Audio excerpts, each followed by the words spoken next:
Welcome to the introductory tutorial for PhotoModeler's SmartMatch and dense surface modeling.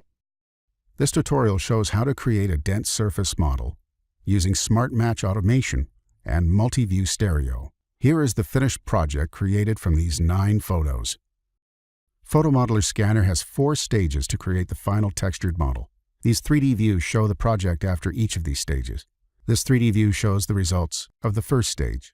The SmartMatch process matches key features across the photos and uses these to solve the camera positions, as well as creating this sparse point set. The solution from the first stage is used by the multi-view stereo system, MVS for short, to create this dense point cloud. Zooming in, you can see the points created by this step. Each point in the cloud has its color extracted from the photos.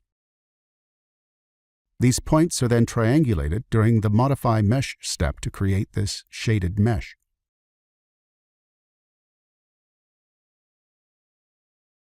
Finally, the triangulated mesh has textures applied from the original photos. We will now show this project being created from the beginning. Select a new automated project. There are 2 types of automated projects, coded targets and SmartMatch. This tutorial covers the SmartMatch technique. The first 2 steps are selected by default. Running just these will detect the SmartMatch points and orient the photos. You can then run the MVS and triangulation steps separately, or use the solved photos with other PhotoModeler tools. To run the MVS and triangulation steps as part of the wizard, select them here. Select the 9 images used in the project. Hit Next, and a camera calibration prompt appears. Load the calibration from the tutorial.pmr file. If the calibration was already in the library, it would be matched automatically and this pane of the wizard would not appear. Also, in some cases, you can use an approximate camera or SmartMatch auto-calibration. Features are detected on each image and then matched across images. Once the matches are complete, the project is then processed. While that processes, we can review some basic requirements of SmartMatch projects. A SmartMatch project requires a set of low-angle photos with good overlap. Aim for at least 60% overlap. For example, Photo 1 should overlap Photo 2 and some of Photo 3. The subject matter and or background should contain random features. For example, a featureless plain white wall will not work.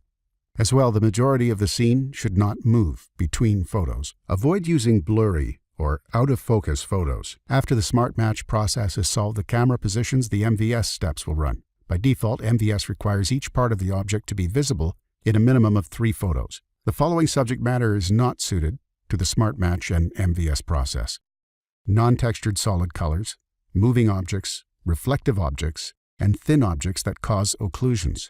After the dense point cloud has been created by MVS, the point cloud will be triangulated and cleaned.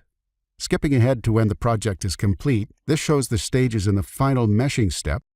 Changes to various parameters can increase or decrease the amount of data created and the time it takes to run. Save this project as sundone.pmr.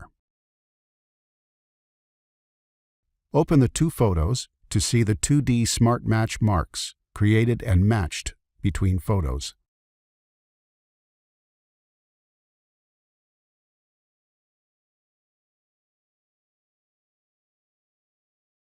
Open a 3D view to see the same results shown at the start of this tutorial video.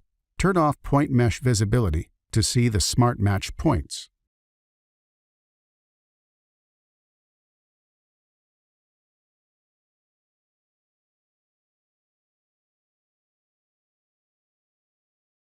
Turn on the point clouds to show the MVS result.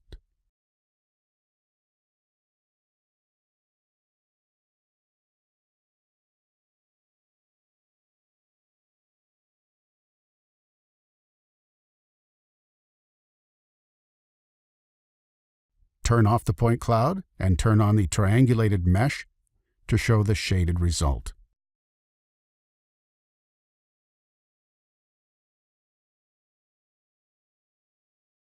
If photo textures are turned on, they will be created and applied to the model. This last step is purely visual. It won't change the shape of the mesh or affect measurements.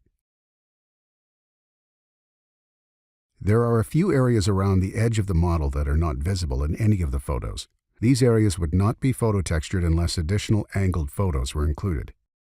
This project can be exported for use in other 3D packages, or a scale added and measurements taken.